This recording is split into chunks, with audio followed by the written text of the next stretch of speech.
Hello my dears, നമ്മളുടെ ഇന്നത്തെ topic എന്ന് പറഞ്ഞിരിക്കുന്നത് ഡേ 8 മാന്ത്രിക ചേരുവയാണ്.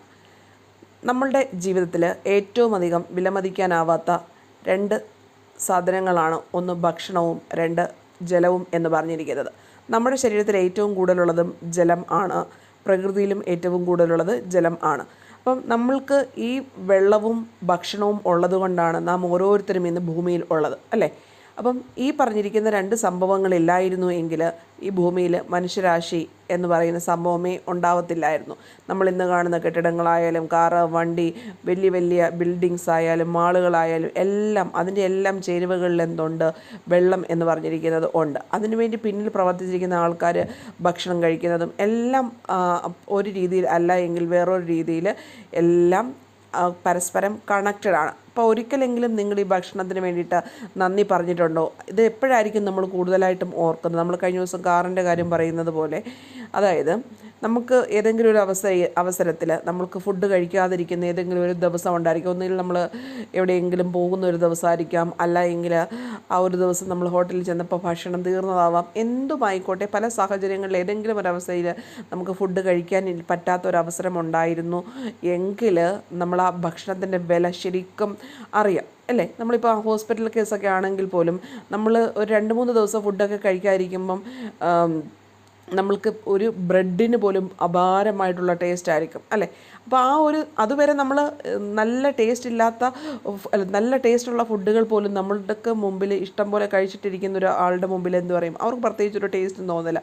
പക്ഷേ ചില ആൾക്കാരെ സംബന്ധിച്ചിട്ട് 2-3 ദിവസമൊക്കെ കഴിഞ്ഞിട്ട് അവർ ഫുഡ് എന്ന് പറയുന്ന സംഭവത്തിലേക്ക് കഴിക്കുന്ന സമയത്തേക്ക് അവർക്ക് കിട്ടുന്ന എന്തോ അവർക്ക് ദിവ്യ ഔഷധം പോലെ അത്രയും മാധുര്യമുള്ളതായിരിക്കും, അല്ലേ?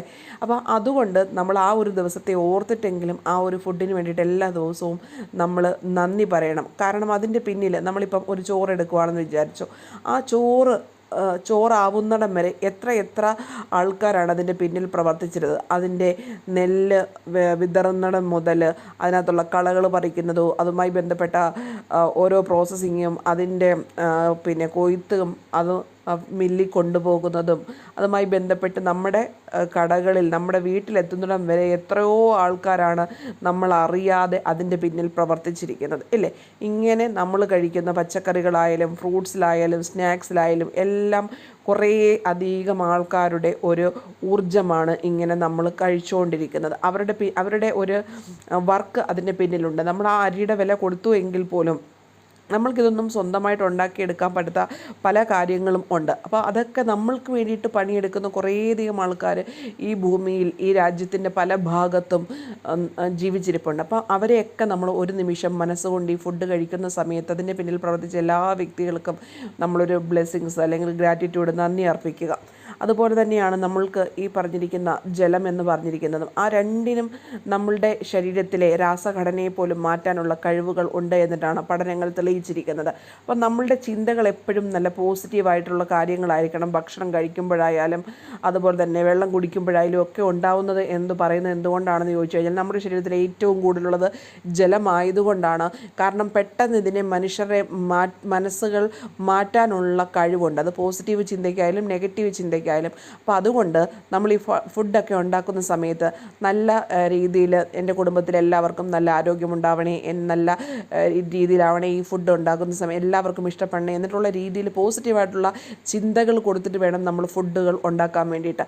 അതുപോലെ തന്നെ എല്ലാ ദിവസവും നമ്മൾ ആഹാരം കഴിക്കുന്ന 3 നേരവും നമ്മൾ ഓർക്കുന്ന സമയത്ത് അതിൻ്റെ പിന്നിൽ പ്രവർത്തിച്ചവർക്ക് നന്ദി അർപ്പിക്കണമെന്ന് ഓൾറെഡി ഞാൻ പറഞ്ഞു. ഇനി അതുകൂടാതെ നമ്മളുടെ കൈകൊണ്ട് ജസ്റ്റ് ആരും കാണുന്നില്ല എങ്കിലും നിങ്ങൾ ജസ്റ്റ് ഇമാജിൻ ചെയ്യുക, നമ്മൾ അതിനകത്തൊരു മാന്ത്രിക പൊടി വിതറുന്നതായിട്ടും ഒരു മാജിക്കൽ രുചി അതിനുണ്ടാവുന്നതായിട്ടും നമ്മൾ ജസ്റ്റ് വിഷ്വലൈസ് ചെയ്യുക. അതിനോടൊപ്പം തന്നെ നമ്മൾക്ക് ആ ഫുഡ് കഴിക്കാൻ പറ്റിയതിന് നമ്മൾ നന്ദിയും അർപ്പിക്കുക. അപ്പോൾ അത്രയും കാര്യങ്ങളൊക്കെ നിങ്ങൾ കൃത്യമായിട്ട് എല്ലാ ദിവസവും ഫുഡ് കഴിക്കുന്ന സമയത്തൊന്ന് ചെയ്തു നോക്കുകയും ശരിക്കും ആ ഭക്ഷണം ഒരു 10 സെക്കൻഡെങ്കിലും ഏതെങ്കിലും ഫുഡ് കഴിക്കുന്ന സമയത്ത് നമ്മളൊന്ന് ശരിക്കും അതിൻ്റെ ടേസ്റ്റ് അറിഞ്ഞ് കുറച്ച് നേരം അതിനെ വായിൽ വെച്ചിട്ട് ആ ഒരു ടേസ്റ്റ് അറിഞ്ഞു വേണം കഴിക്കാൻ എന്നാണ് പറയുന്നത്. അപ്പോൾ അതൊക്കെ നിങ്ങളൊന്ന് ചെയ്തു നോക്കുക. നിങ്ങളുടെ ലൈഫിൽ നല്ല ഒരു മാറ്റം ഉണ്ടാവും. കാരണം നമ്മുടെ ആരോഗ്യം എന്ന് പറഞ്ഞിരിക്കുന്നത് നമ്മൾ കഴിക്കുന്ന ഫുഡിനെ മസ്റ്റായിട്ടും ആശ്രയിച്ചിരിക്കുന്നത്. അപ്പം പല രീതിയിലുള്ള ആൾക്കാരായിരിക്കും മേ ബി ഫുഡ് ഉണ്ടാക്കുന്നത്. അപ്പോൾ അവരുടെ എല്ലാം ചിന്തകളും എല്ലാം മാറ്റാൻ വേണ്ടിയിട്ടും നമ്മുടെ ആ ഒരു ഫുഡ് ഒന്ന് ക്ലെൻസ് ചെയ്യാൻ വേണ്ടിയിട്ടാണ് ആക്ച്വലി ഇതുകൊണ്ട് ഉദ്ദേശിക്കുന്നത്. ആ ഫുഡ് നല്ല രീതിയിൽ അതിൻ്റെ പിന്നിൽ പ്രവർത്തിച്ചിരിക്കുന്ന വ്യക്തികൾക്ക് നന്ദി പറയുമ്പോൾ തന്നെ അതിൻ്റെ സ്ട്രക്ചർ മാറും.